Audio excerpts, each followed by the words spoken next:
Hello, and thank you for tuning in to this week's episode of Gear Up. Here's what's in store for you today.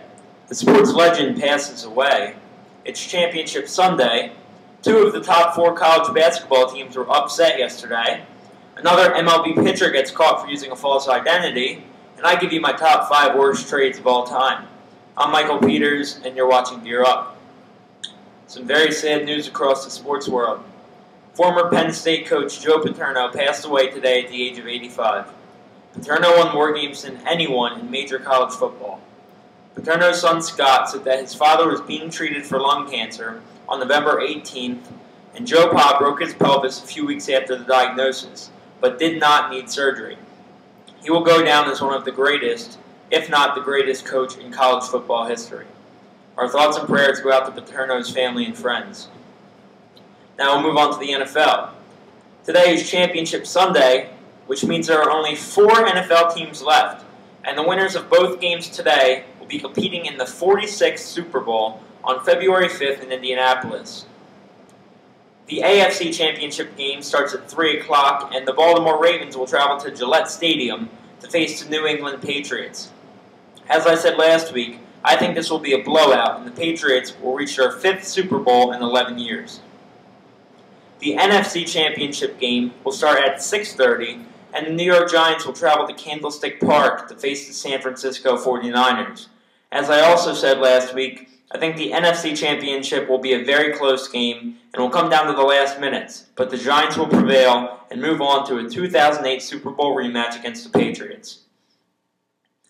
Even though this season is not over yet, most NFL teams are looking forward to next season. One of these teams is the Miami Dolphins.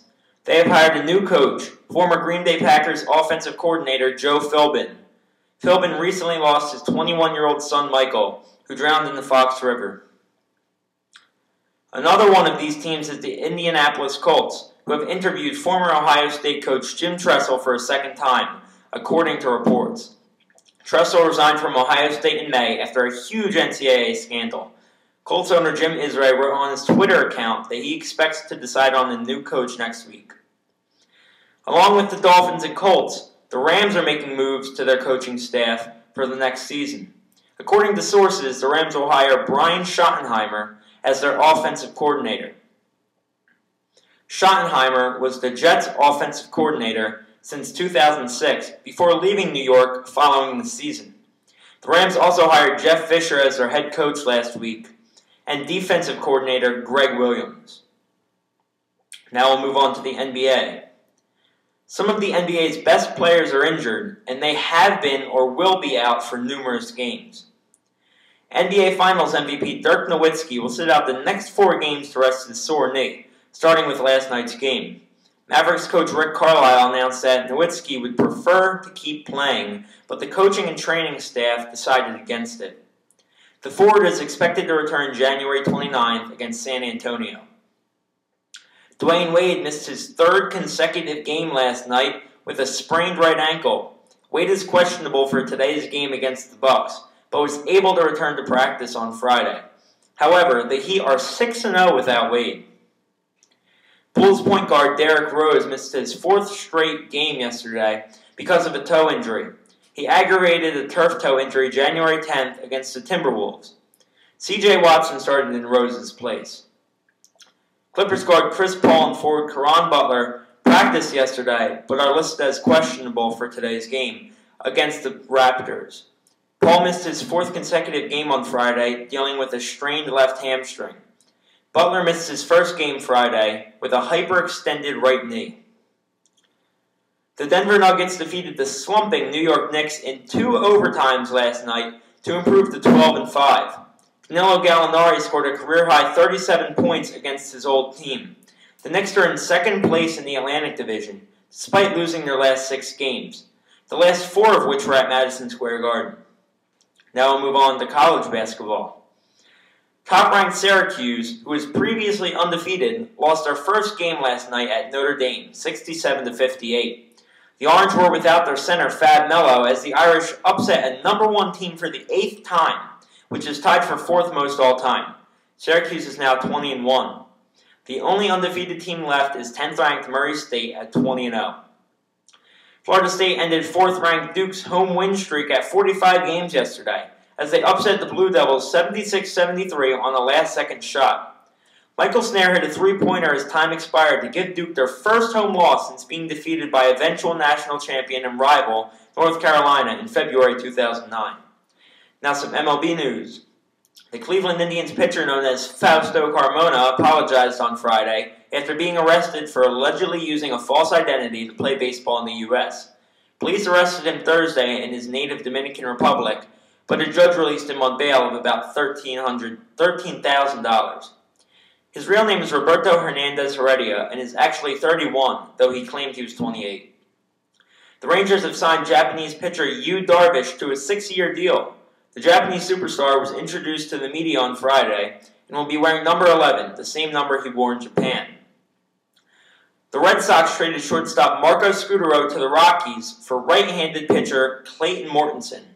The Red Sox are looking to free up money to pursue pitcher Roy Oswalt or outfielder Cody Ross. Now for this week's edition of Mike Speaks Out. This week, I will be talking about whether NBA teams should swap team names on the front of their uniforms for a sponsor logo. Most soccer and basketball teams in Europe put a sponsor's name and logo on the front of their jerseys, and some people believe the NBA should adopt this custom. However, I think this is a terrible idea. Sure, it might make the teams some extra money, but from what I know, most NBA teams have enough money already. Also, who wants to wear a jersey with Aquafina or McDonald's on the front? I certainly wouldn't. If most people think the same way as me, they won't buy as many jerseys, and the teams in the NBA itself would lose money because they didn't sell as much merchandise as they do now. Putting sponsors' logos on NBA jerseys would be getting away from what the NBA is really about, even though it might seem like it less and less every day. Teamwork and love of basketball. The NBA isn't about individual people or money or sponsors. The only thing this move would benefit would be the sponsors. They already renamed the stadiums. What's next? Are they going to rename the teams? I don't know about you, but the New England Gillette Fusions doesn't sound too good to me. Now for this day in history. In 1969, Roy Campanella and Stan Musial are elected to the Baseball Hall of Fame. And in 1983, Houston becomes the first NBA team to be held scoreless in an overtime period as the Trailblazers outscore them 17-0 to win the game 113-96. Now it's time for the top 5. My top 5 this week is the top 5 worst trades in sports history. At 5, we have the Falcons trade star quarterback Brett Favre to the Packers for a first-round draft pick. One first-round draft pick for one of the NFL's greatest quarterbacks of all time. Am I the only person that thinks this is completely insane? He holds the records for most passing attempts, completions, touchdown passes, wins as a starting quarterback, and passing yards in his career. He has also won 1 Super Bowl. At 4, we have the Nets sold Julius Dr. J. Erving to the Philadelphia 76ers for $3 million. The only reason Julius Erving isn't one of the NBA's leading scorers is because he played 5 seasons in the ABA before being traded to the Sixers. He scored a career total of 30,026 points, which would put him at 5th on the NBA's scoring leaders list. At 3, we have the Hornets trading their 1996 draft pick to the Lakers in exchange for Vlad Divac. That 1996 draft pick turned out to be Kobe Bryant, one of the NBA's greatest players of all time, and probably the greatest playing currently. At 2, we have the Colts trade John Elway to the Broncos for Mark Herman, Chris Hinton, and a first-round pick, which they used on Ron Soule. I don't know about you, but I've never even heard of those 3 players. But I have heard a lot about John Elway. This was a very bad trade. Number 1 is even worse. At 1, we have the Red Sox trade Babe Ruth to the Yankees for $100,000. I know that is a lot of money, and was even more back then. But when you have one of baseball's greatest players of all time, you just don't trade him for $100,000. Thank you for watching today's episode. Have a wonderful day, and I'll see you next week.